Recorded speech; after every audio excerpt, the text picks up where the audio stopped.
The roster is set, and the Capitals chose to go with Anthony Mantha over Matthew Phillips. Your Locked On Capitals, your daily podcast on the Washington Capitals. Part of the Locked On Podcast Network, your team every day.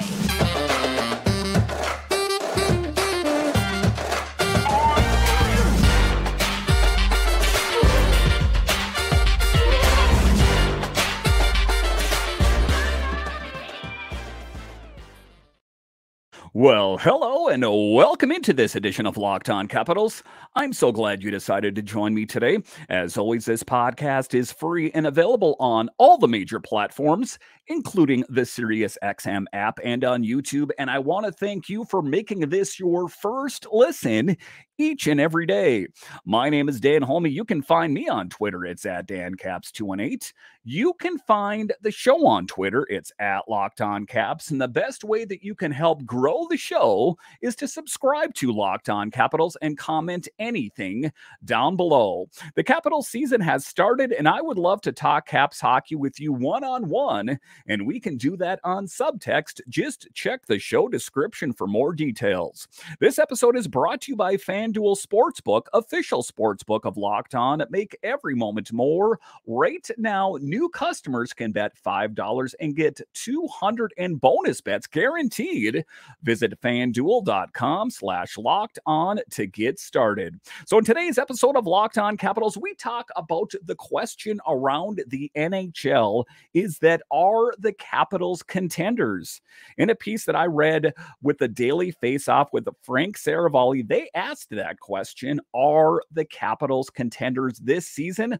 We'll talk about that in the show. A little bit later, we will talk about the roster is set. We know who is going to be on this team Friday at puck drop on the first game of the season against the Penguins. We'll talk about that in the show. But just to get it going here, I cannot believe it. That word came in today that the Capitals chose to go with Anthony Mantha over Matthew Phillips, kind of defying odds, I guess I got to say.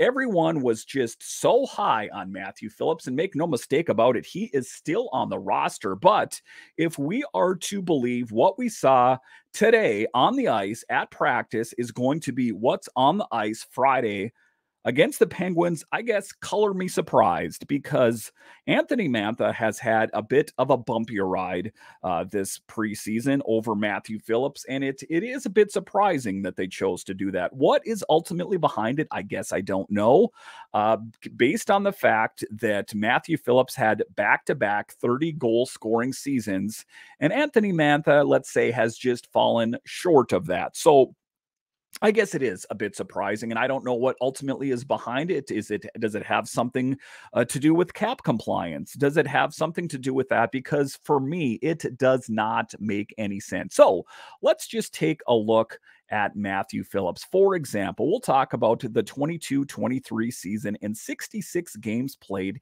he scored 36 goals and 40 assists with the Calgary Wranglers, and 21-22 with the Stockton Heat. In 65 games, he scored 31 goals with 37 assists. Should we pan over to Anthony Mantha and see what he did the last 2 years? In 37 games played, he scored 9 goals in the 21-22 season. That was the season he was injured. So let's take a look at last season. In 67 games played, he scored 11 goals. And I understand some people would say, well, Dan, one of those was the AHL and one was the NHL, but that is still quite a disparity, I've got to say.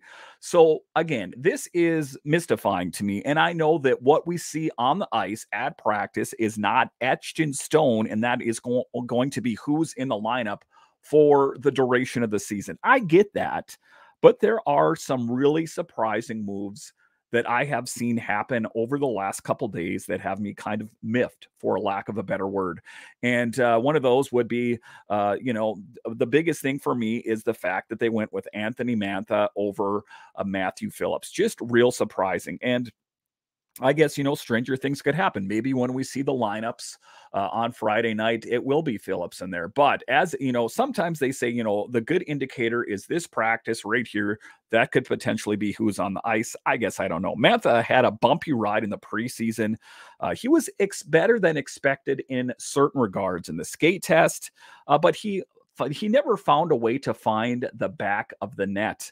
At 29 years old, he was never able to convert on any of his opportunities, even though he had quite a few opportunities. He was just never able to make the most of them. So one of the things that I have heard already from some people on Twitter is they say, well, of course, Dan, Anthony Mantha is in over Phillips. Do you have any idea how much they are paying Anthony Mantha? And I do. Anthony Mantha's salary is $6,500,000 and his cap hit is $5,700,000 for the 23-24 season. So I get that you are paying Anthony Mantha that much more money, but I'm just trying to understand the logic with that. On paper and what we have seen in the preseason, Matthew Phillips has far outperformed Anthony Mantha. So that logic, if I'm following your logic, you would rather have a subpar hockey player on your team playing on the team over a player that has a proven track record. The last 2 seasons, 30 plus goals, did a really good job in the preseason. I want to go with a guy that's not that great, but they're paying him millions of dollars versus a guy that's a proven commodity. I don't really follow that logic. For me, I'm just a guy that does a podcast and I love this team and I'm all about the Caps being in the winning business. And for me as an armchair GM, if the Capitals are in the winning business, they would be far better suited having Matthew Phillips in over Anthony Mantha. And I don't really think that's up for debate. You could say that, Matthew Phillips is an unproven commodity. We haven't seen what he's done on the big stage, in the duration of regular season for the Capitals. And I guess I get that. But what we have seen from Anthony Mantha is inconsistency. And I get that he hired that mental coach and he dropped 10 pounds and he did really good on the skate test. And, he had a lot of great opportunities, but he was never able to convert on those opportunities. What the Capitals need is someone that can score goals on a consistent basis. Do they have that with Matthew Phillips over Anthony Mantha? Anyone in the class? Yes, I'll call to you back there. Yes, exactly they do. So just a real surprising move for me. All things considered, I'm blown away by it. And again, I don't want to get ahead of myself. Things could change between now and Friday. It could be Phillips over Mantha, but what I've been hearing is that this looks to be the lineup on the ice in game 1 at puck drop on Friday night. It is a bit surprising, suffices to say. So I guess we will find out, in the coming days, what is ultimately behind it. But you take a look at Matthew Phillips, the smallest guy to play in the NHL, 5'7", 140 pounds. And if you're an everydayer, one of the things that I've spoke of on this show is I don't care what size he is. He could be 4 foot, 100 pounds. If he can score goals on a consistent basis, I really don't care. I mean, do you care? So it is an interesting thing that people like to talk a lot about his size. He had 2 goals and an assist through 5 preseason games, and he showed great chemistry with his line mates. That is an interesting thing, I keep getting to that point. So we put that in a calculator. So we take a look at we take a look at what Matthew Phillips did. He scored those 2 goals and had an assist. And then we put into the calculator what Anthony Mantha did, coming up 0. And yet I hit the equals button. It is a clear winner that they should go with Matthew Phillips over Anthony Mantha. But what is actuality? It does appear that they are going to go with Mantha over Phillips. The mind boggles. I just really don't know. What do we know about Phillips is he signed a 1-year deal to join the Caps this summer after being in the Flames organization. He was drafted in 2016. So, he is a guy that's worked on his craft in the AHL for quite some time. But his dreams are coming true. He cracked the roster. It was announced, and he will be on the big team on Friday. Will he be watching it from the press box, or will he be on the ice? guess it's one of those kind of crazy things. One of the things that Phillips says here is he says, I'm definitely not the biggest guy, but I think I play a lot bigger than I am. Phillips told the Hockey News, matter of factly, I don't really feel small when I'm on the ice. I just love competing and I love working for the puck and playing with the puck. It's something I've always done my whole life. I don't think too much about it. Honestly, it's just something that comes naturally. And that's one of the things that he said in a post-game interview as well. Is he said, I don't really think of myself as a great hockey player. It just comes naturally to me. And if you saw him out on the ice, that was evident. He was in front of the net. He put himself constantly in a position to succeed. And subsequently, guess what? He succeeded. He was successful on the team. Alex Ovechkin also had quite the praise for him. Happy for him, obviously. He's a hardworking guy. He's small, but takes contact and makes some plays. You see him speed. He controls the puck well. He deserves it.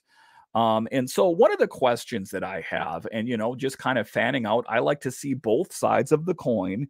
Anthony Mantha is a bigger man, markedly bigger than he is. Matthew Phillips. Is that one of the things that they're looking at? Maybe they're trying to, take a look at the Penguins lineup, kind of a rough and tumble bunch versus, Matthew Phillips, who is a very small man. Maybe they perceive that he is not going to hold up well against a big team like that.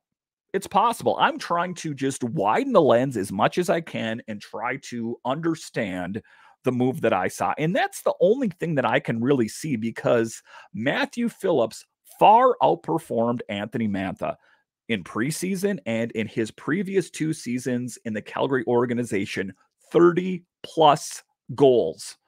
That's quite impressive. So that is the only thing that I can really draw. My only conclusion is that it's his size, or it's some sort of salary cap thing that I don't really understand. It doesn't really make any sense. Or the other thing is what I've been hearing on Twitter. Well, Dan, of course they're playing him. You know how much they're paying Mantha? That I got to pretend I didn't hear that, because if you're playing a guy just because you're paying him a lot of money, even though you have a guy that's better suited for the position, I just can't. So anyway, that's what we know right now, is that the Capitals, if we are to believe what we saw on the ice at practice today, is going to hold true in game 1 of the regular season against the Pens. The Capitals had questionable judgment, in my opinion, and went with Mantha over Phillips. Again, sometimes I just don't want to overthink these things. They just don't make sense to me. All right, so coming up here after the break, we will talk about the rest of the lineup. Who's in and who's out? We'll talk about that coming up.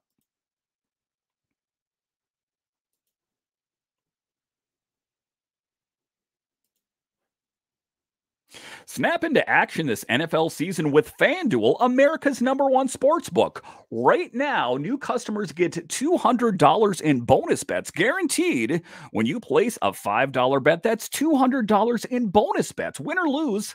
If you've been thinking about joining FanDuel, there's no better time to get in on the action. You could even bet on an upcoming Commanders game. It makes watching the games that much more exciting. The app is so easy to use. There's a wide range of betting options, including spreads, player props, over-unders, and more. So visit FanDuel.com/lockedon and kick off the NFL season. FanDuel, official partner of the NFL.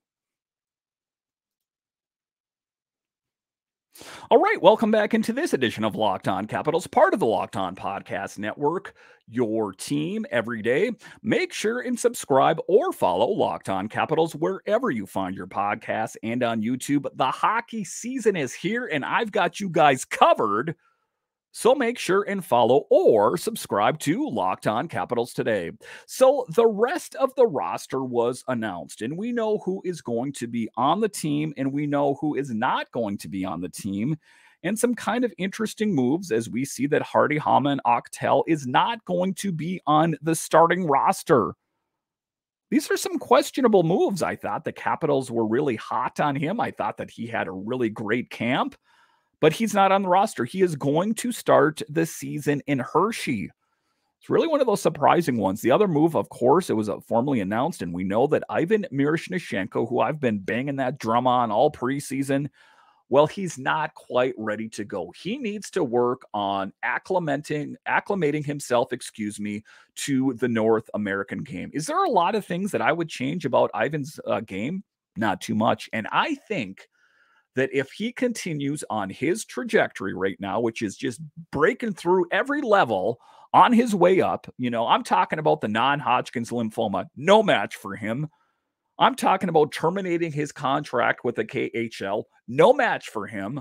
I'm talking about playing pretty darn good in the preseason as a real contender to be on this team. On the starting opening night, of course not. We know he's assigned to Hershey, but I still do believe, and if you're an everydayer, I've spoke of this, he will have a spot on this team at some point this season. He's going to get the call up and he's going to destroy it. Mark it down. Put it on your calendar. I said it today. I really do believe that. And again, some surprising moves out there. So what is one of the things that we know on the blue line? Lucas Johansson and Alex Alexiev, on the blue line, Lucas Johansson remains in the lineup with Alex Alexiev not in the lineup. He was extra today. So kind of a surprising move, all things considered, about who's in and who's out of the lineup. But if we take a look at who was on the ice today, Alex Ovechkin, Nick Backstrom, and TJ Oshie on the top line, McMichael, Kuznetsov, and Tom Wilson on the second line, Milano, Strome, and Protas on the third line, and Malenstein, Dowd, and Anthony Mantha on the fourth line. So what is one of the other things that happened in all that movement is that Alexi Protas got bumped up to the third line. Alexi Protas, I got to say that he kind of flashed a little bit this preseason, but I'm still not 100% sold that he is the guy.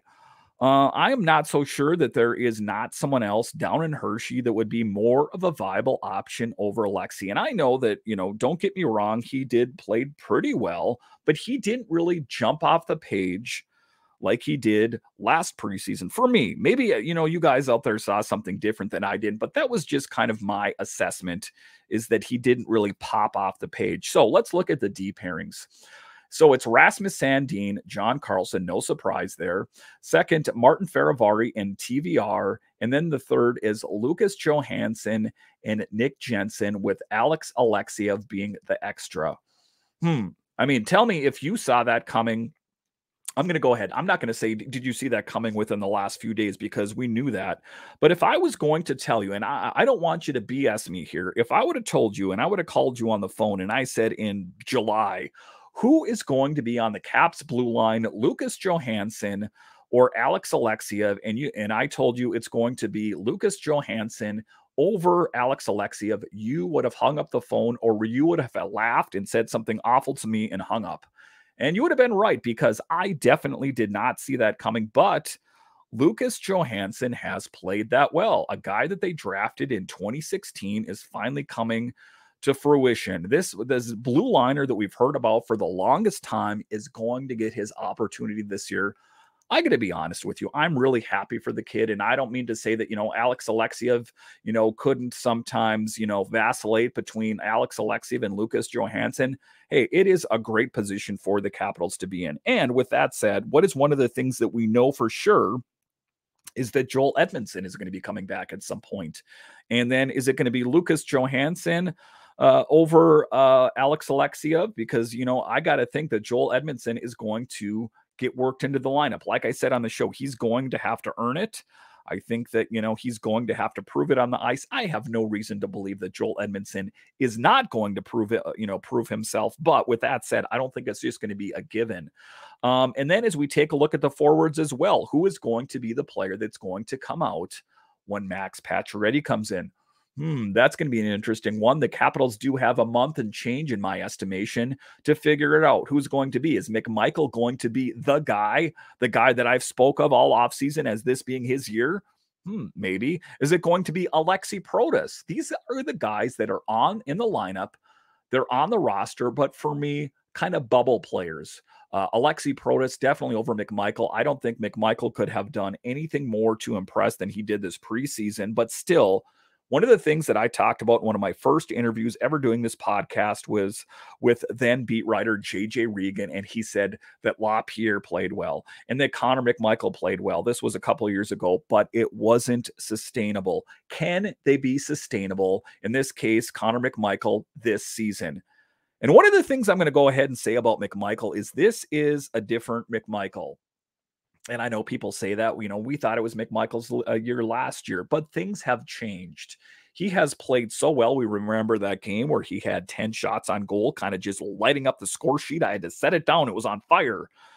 Really impressing, kind of a far exceeding my expectations. I think far exceeding everyone that follows this team in the NHL's expectation of what a great player he is. How he was so lifted by winning that Calder Cup last season that he's a totally different player. He's got swagger. He's got, and he's got confidence just overflowing as he should. And I'm really, really happy for Connor McMichael. He did everything the right way. He got reassigned to Hershey last season. He didn't sulk. He didn't moan. He's like, okay, I'm just going to do the best with the team I'm working on. And right now it's the Hershey Bears. And he helped that team win a Calder Cup, and he earned where he's at right now. So he's on the team. And I guess, it remains to be seen. Sonny Milano has killed it in the preseason, right? We know that. That was that mid-season acquisition that kind of, if we can kind of recollect back, and I think that some people are revisionists and they think, well, yeah, I always knew that Sonny Milano was going to be good. That wasn't the case. Where was he pegged to be when they signed him? Where was it? Don't BS me. Where was he? Everyone said, the beat writers for the Capitals said he is going to be playing in Hershey before he played his first game. I remember it. I do distinctly remember it. And what did he do? He came here and it's like, whoa.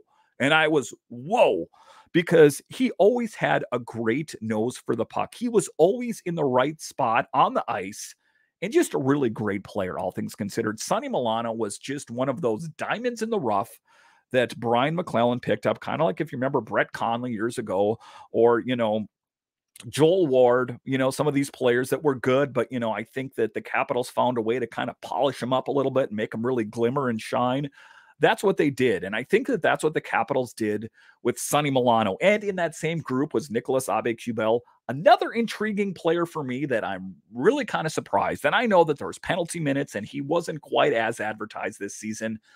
I still do think he has a role on this team this year. I really, really, really do believe it. He's going to have to work on his game down in Hershey. But I think, if he follows the footsteps, and it's just such a great group of coaches and players down in Hershey, I'm going to go ahead and say, and I know, wow, this isn't going to say anything too novel because they won the Calder Cup, but even if they had not won the Calder Cup, just say, scrub that from the history. That is one heck of a team, and it's being led by really, really great coaches. It's no surprise to me that that team is playing so well. So that is a really great place for someone like Nicolas Aube-Kubel to kind of percolate and really work on his game. And I think that he's going to be another player. And I do think that the Hershey Bears are bound for another Calder Cup, just based. I mean, sometimes I can't even contain myself. If you think about it, Ivan Miroshnichenko is going to be down there, and you know what he's going to do, not to mention that already great lineup that we know what they did last year, right?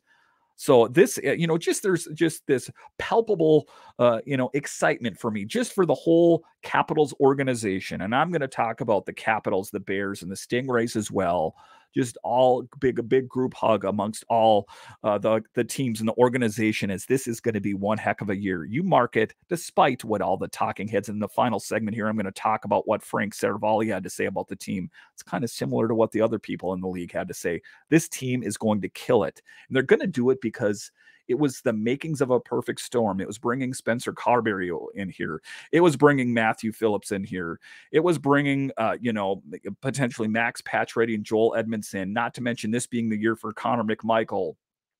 It's just good. I feel really good about this. And I think that, some people can find a raindrop on a sunny day, but for me, this is going to be a good team. Am I going to go ahead and etch the Capitals name and all the players' name on the side of the cup? No, I'm not going to do that. But what I'm going to say right now, I'm going to stamp my name on it. They will make the playoffs somehow. It's going to be a wild card spot, maybe higher, but they will make the playoffs at a minimum. That is my projection for them.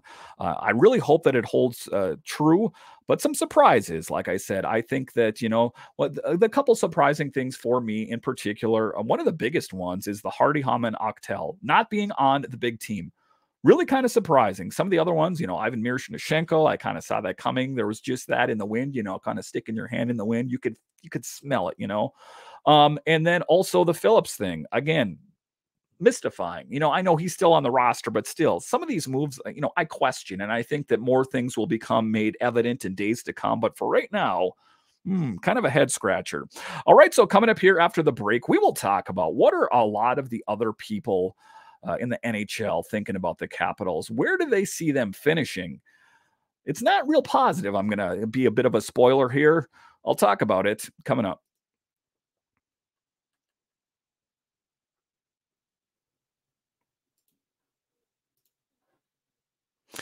The NHL season is finally here, and the Capitals have the season we've been looking for. I absolutely love the NHL, and I know you do too, and that's why I want to tell you about the Sleeper app. The Sleeper app is the official daily fantasy app of the Locked On NHL Network, and it's my go-to for daily fantasy sports and especially daily fantasy hockey. With Sleeper, you can win 100 times your cash on daily fantasy. Sometimes fantasy sports and hockey, it's kind of overwhelming. They make it that much easier. So use code LOCKEDONNHL and you'll get up to a $100 match on your first deposit.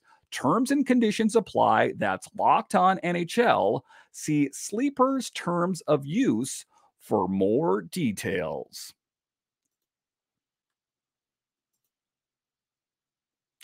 All right, welcome back into this edition of Locked On Capitals, part of the Locked On Podcast Network, your team every day. So when I do this show, I am drinking the Caps Kool-Aid, and I'm drunk on it, as you can tell from watching or listening to this show. I really am excited about this team. And, I do talk to some other people around the NHL, some other Locked On hosts, just some other people that, cover hockey or like talking about hockey. If someone comes into my 9-to-5 job and they want to talk about hockey, I will talk their ear off. It doesn't matter what team it is. But in any event, I do believe the Capitals will do well this year. Again, I'm not going to go ahead and say they're going to win a Stanley Cup. I mentioned that. But what is the consensus around the rest of the NHL? Some very respectable people, I'm going to go ahead and say Frank Saravalli in the Daily Faceoff, a really great podcast, a wealth of knowledge. I really like his show. He is not so high on the Capitals. And one of the things that he's doing right now and before the kind of the season for the Capitals and some other teams kick off is to talk about his predictions. And if you're an everydayer and you listened to the show yesterday, I spoke of him talking about the Capitals potentially being wanting to trade Nick Dowd, that some team's going to make a big push for Nick Dowd. That's a cup contender at the trade deadline. So on today, they were asking about the Daily Faceoff, and they discussed whether the Capitals have the pieces to make a playoff run. And Frank says, so where do you fall on teams like the Caps? I mean, so it's the Caps and Sens that are the only East teams that I think might even kind of be in consideration. And Tyler, one of the co-hosts on the show, said, the problem I have with the Caps is sure they should be healthier this year, but they didn't go out and get better this offseason, Frank. Maybe Kemper can drag them in the fight, but I just don't see enough on the roster. Frank answers back, I'm with you. I would also say on top of that, not only did they not improve, there are still major question marks about the guys that they have on the roster. Kuznetsov, what are you going to get out of him on a night-to-night basis? And Frank, if you would be listening to this show, I know you talk a lot of hockey, so you're probably not listening to a lot of hockey podcasts, but what I would tell you is that I do think that this is going to be a different Evgeny Kuznetsov. And I spoke about this in a previous podcast as well. What's the difference? What's the difference maker, Dan? Go ahead and ask me. What's the difference? It is Spencer Carberry is going to be a game changer for him. And you might be saying, well, what can a coach do? What can he do? How great did Evgeny Kuznetsov play under Barry Trotz? Pretty darn good. So good, as a matter of fact, that it was rumored in the offseason that Barry Trotz, who is now the GM of the Nashville Predators, was actively pursuing him. As it turns out, they went with another player. But Barry Trotz saw something in him, and I obviously am always going to hold him in high regard for being the head coach when they won the Cup in 2018. And not only that, if we just briefly, and I don't want to go down a side tributary, just kind of remember what he did for this team. He changed the culture of hockey in DC, just changed everything, and he came here and, you can almost get emotional. Just remember him walking in there and just being really excited about this team and all the changes that he was going to make and bringing Mitch Korn in and, just Holtby dialed in that whole season. Again, you can almost get emotional talking about it. I'm not going to do it, but in any event, Spencer Carberry is the same guy that's going to come in here and do the same thing. Is he going to lead them to the promised land and win a Stanley Cup? Perhaps, but I do think that he is going to change a lot of things. He's going to change the culture of this team to not have that reluctance to not want to trust the young guys, to go ahead and say, you know what, Connor McMichael, you're going to go in there. Nope, go in there. And you're going to do fine. And you might even skate with, Ovechkin, or you might skate with some of the premier players. And I'm going to put my faith in you that you're going to do fine. I'm not going to relegate you to the fourth line and make you do anything, just because you're the young guy and the low guy in the totem pole. I have faith in you. I've seen what you can do, and I believe in you. And sometimes that faith in someone is just enough to make someone really blossom. And I do think that that's going to be the case. I think that is the Capitals' secret sauce.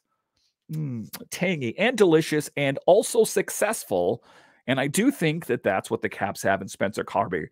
To get it back to Kuznetsov and to address Frank Saravalli of the Daily Faceoff, I do think that they have Kuznetsov dialed in under the tutelage of Spencer Carberry. He is a guy that brings intensity. And one of the things that you see on the bench, even in the preseason, is that jaw clenched and the veins sticking out of his neck and him, yelling four-letter words. He cares. And sometimes caring is half the battle. Just to talk about Peter Laviolette here briefly, one of the things that you saw about him is he, sometimes he would care, but he is just this gruff old coach that, I'm coaching this team this year. And next year I'll probably be coaching a different team. And I'm just going to jump into the recycle bin and hope I get carried to the right team. So now he's coaching the New York Rangers, and I don't know what kind of success he's going to have. I think that, the more and more I'm hearing, the further we are distanced from him here, is that he alienated himself from this team. So to get back to my main point, I do think the Capitals will be contenders, and it's going to be on the back of leadership. I think that Brian McClellan has made really great moves out there, getting Max Pacioretty on the cheap, just putting him in a position to succeed. Joel Edmondson, bringing in the right coach, bringing in the right assistants. Did they pick up the top six forward that everyone said that they should? They didn't do that because the right player wasn't available. I know that sometimes people like to make wishes like they're a child to their parents saying, I want a Ferrari for Christmas. And they're like, okay, sure, we'll get you a Ferrari. I feel like sometimes Capitals fans are young children on Christmas looking up to Brian McClellan and going, I want, the greatest forward in the NHL. And Brian McClellan's like, okay, well, that's going to happen. There's cap space compliance. The Capitals did not have the cap room available to bring in that A-list player that everyone was so yearning for. Could it happen at some point this year? Sure.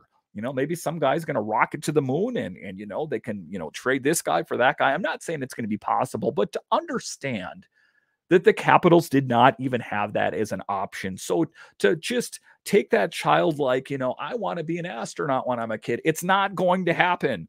And I hate to be that tough love parent here for you on this show, but it's not going to happen because they didn't have the cap space. They made prudent decisions. They picked up Max Pacioretty, who I understand 2 years in a row had Achilles issues. I get all that. But that is why they were able to get him in the first place, is because he is dinged up. And Joel Edmondson, the back issues, they were able, the Habs retained 50% of his salary. But everything I'm hearing is he's all that and then some. Tom Wilson, whose words I will take to the bank and they will cash right away, is that he's a big defenseman, like 6'5", 230 pounds, but he can close space in a hurry, and that he's a menace in front of the net. So they made the right decisions. And I think that the Capitals are in a really, really great position, despite what Frank Saravalli, despite what a lot, and it's not just Frank. I love Frank. I love his show. It's everyone else that is kind of these experts. And what is one of the things that we've learned, if you're an NFL fan, if you're any kind of, is these people that put the quotes experts around their names really aren't that much. They're not experts unless they cover the team, unless they're in the trenches. And then sometimes they're not even experts. I hate the word expert. What I'm going to go ahead and say is people that are knowledgeable about the team.